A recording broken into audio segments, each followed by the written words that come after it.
People say having a cool device is awesome. But sometimes, I wonder. A connected device is anything that connects to the internet.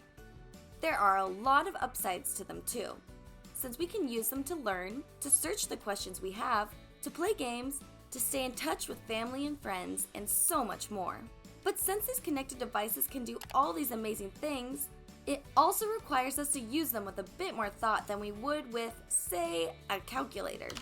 That's because while there are a million positive ways to use our devices, there can also be downsides too.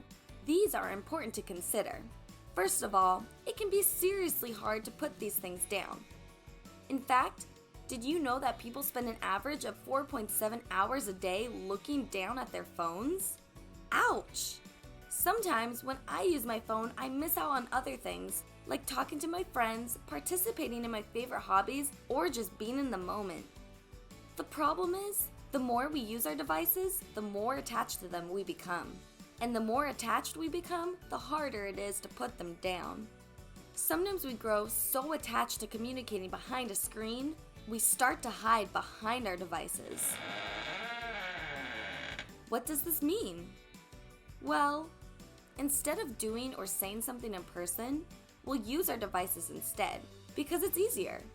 But just because something's easier doesn't mean it's better. If it's an important conversation, it's always best to have it face to face. Hiding behind a screen can lead to real negative consequences too. Some people use their devices to be unkind, or to lie, or even to pretend to be someone they're not. There is a lot to consider when we begin to interact online. The internet, after all, is a big part of everyday life. It's important to learn how to keep yourself safe and protected from the downsides before you start using connected devices. Connected devices can be pretty cool, but sometimes putting them down and just living life is pretty sweet too.